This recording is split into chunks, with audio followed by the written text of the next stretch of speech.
वो, या कह लें कि आप एक तजारती मंडी जिसको इंटरनेशनली हम कह सकते हैं, इंडिया बहुत बड़ी तजारती मंडी है, वहाँ पे आईटी इंडस्ट्री ग्रो कर रही है। और सबसे जो मेन चीज़ मुझे वहाँ पे समझ आती है ना कि वहाँ पे पॉलिटिकल स्टेबिलिटी है।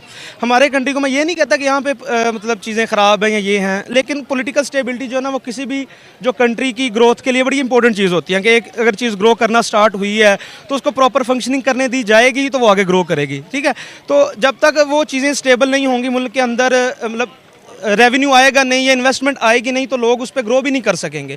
तो इंडिया में जो मुझे ये चीज़ समझ आती है, जिस तरह आपने उनका बताया कि वो ग्रो कर रहे हैं, इंडिया में और भी बड़े बिजनेसमैन हैं, ठीक है, बिजनेस टाइकून्स में उनका नाम आता है इंटरनेशनली भी। तो उसकी सबसे बड़ी रीज़न ये है कि वो बहुत बड़ी मार्केट बन चुकी है और पूरी दुनिया का जो है वो इंटरेस्ट वहाँ पर है, इन्वेस्टमेंट है। तो इस मामले तो मैं यही कहना चाहूँगा। बात है कि एशिया में एक बिजनेसमैन की नेटवर्क इतनी ज़्यादा है, लेकिन एज अ पाकिस्तानी और बीइंग एज अ टेक्निकल, ये हमारे लिए बहुत ही ज़्यादा अफसोसनाक बात है कि पाकिस्तान के इतने टैलेंटेड होने के बावजूद भी हमारे बिजनेसमैन इंटरनेशनल लेवल पर इतनी चीज़ें प्रोड्यूस नहीं कर पाते कि हमारा लेवल अप हो।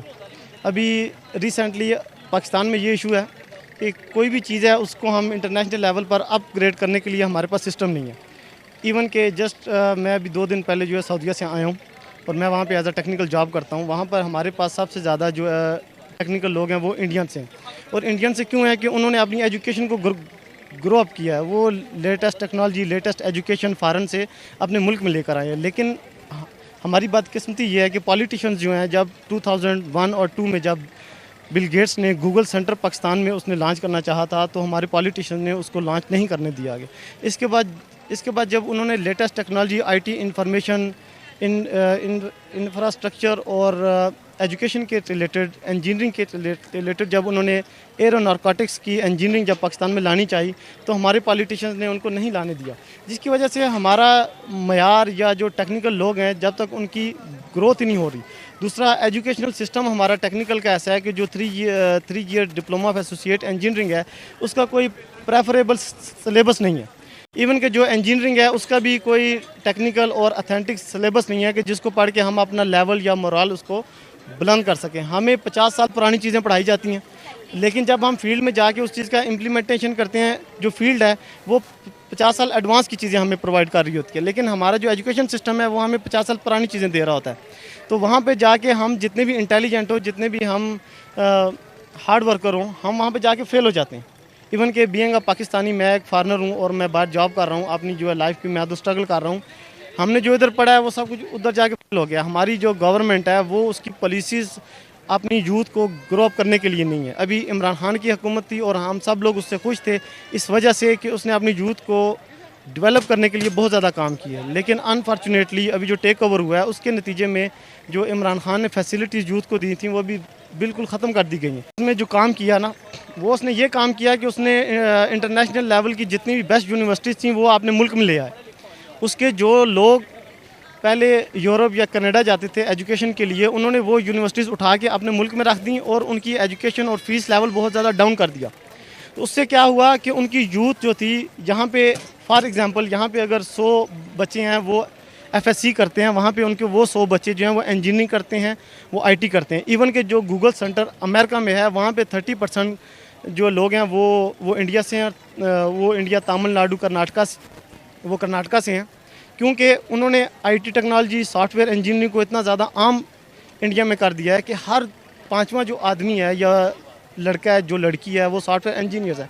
और पाकिस्तान की सबसे बड़ी खामी ये है कि हम अपनी घर की लेडीज़ को या बच्चों को, जो फीमेल्स होती हैं, हम उनको अप्रिशिएट नहीं करते, हम उनको सपोर्ट नहीं करते। वो इंटेलिजेंट भी हों लेकिन हम फिर भी उनको, हमारा एक मुआशरे का, हमारा कल्चर ऐसा है कि हम उनको दबा देते हैं, जबकि हमें ऐसा नहीं करना चाहिए। अगर कोई बंदा एजुकेशन में, इंटेलिजेंस में ऊपर आ रहा है तो हमें चाहिए कि हम उसको सपोर्ट करें और हम उसको उस लेवल पर लेकर जाएँ कि वो हमारे मुल्क के लिए कोई वो जो काम कर सके, हमारे मुल्क का नाम रोशन हो। जो मैंने चीज़ें एक ऑब्ज़र्व की है, क्योंकि मैंने जैसे पहले भी बयान किया है कि मैं खुद यूनिवर्सिटी में रहा हूँ, मैंने पाकिस्तान का यूनिवर्सिटी कल्चर देखा है।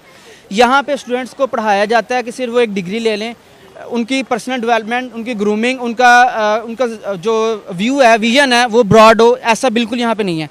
यहाँ पे रिसर्च वर्क नहीं है, ठीक है। आप अगर किसी इंडियन से, ग्रेजुएट से बात करें यूनिवर्सिटी के, आपको पता लगेगा उसके बोलचाल से, उसके विजन से, चाहे वो बाद में गलत हो, लेकिन एटलीस्ट उसका विजन है, वो किसी चीज़, नई चीज़ पे काम करना चाहता है, वो अपने लोगों के लिए सहूलियात प्रोवाइड करना चाहता है।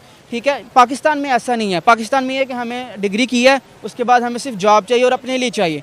ठीक है, हम ये नहीं देखते ब्रॉडर विजन में, ब्रॉडर टर्म में हम नहीं सोचते कि यार हम कोई ऐसा काम करें जिससे हमें तो अल्टीमेटली फ़ायदा है लेकिन लोगों को भी फ़ायदा हो। अगर हम लोगों के लिए कोई सहूलत प्रोवाइड करेंगे अल्टीमेटली उसका हमें भी रिटर्न रिवार्ड मिलेगा। हमारे यहाँ पे ये कल्चर नहीं है।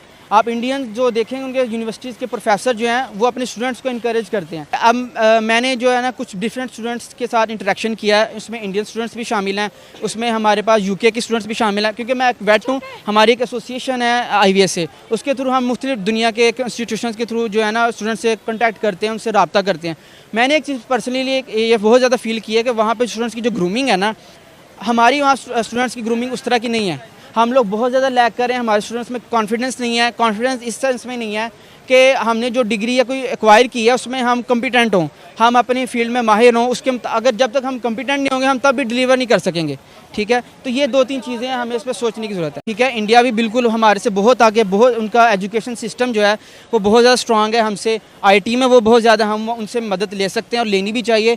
और मेरे ख्याल में जितनी ग्रो करने की अपॉर्चुनिटी हमारी इस रीजन में है ना, क्योंकि हमारे बॉर्डर्स दोनों मिलते हैं, कल्चर सेम है, ऑलमोस्ट सेम है और लैंग्वेज बैरियर भी इतना नहीं है। तो हम दोनों कंट्रीज़ अगर मिलके काम करें तो हम बहुत ज़्यादा ग्रो सकते हैं। बहुत बड़ा पोटेंशियल है यहाँ पे।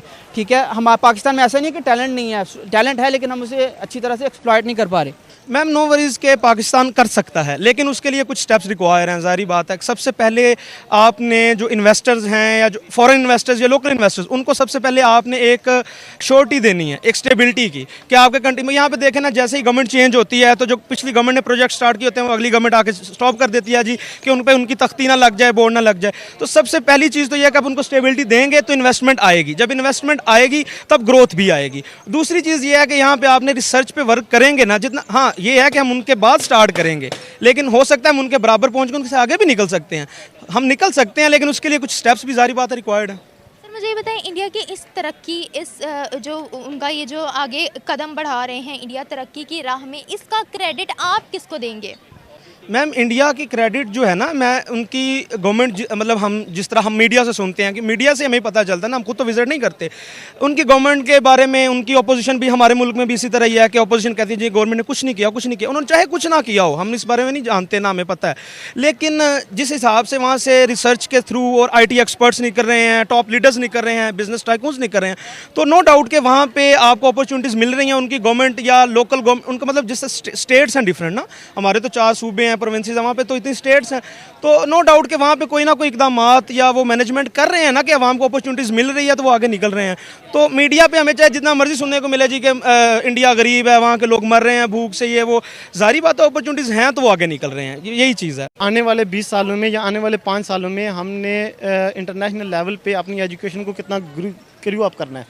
जब वो इस चीज़ को देखते हैं तो वो फिर पॉलिसीज़ बनाते हैं कि हमने अगले आने वाले 10 सालों में, 20 सालों में, हमारे फॉर एग्जांपल एक कंट्री में जो 2 मिलियन ग्रेजुएट्स हैं, तो हमने उनको ग्रेजुएट्स बनाना है, एजुकेटेड बनाना है, या हमने उन्हें गधे बनाना है।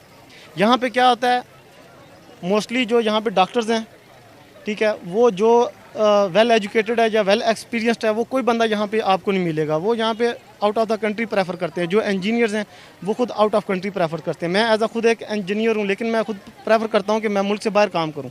क्यों? यहाँ पे हम जितना मर्जी काम कर लें, हमें काम के मुताबिक हमें पे ही नहीं मिलती है।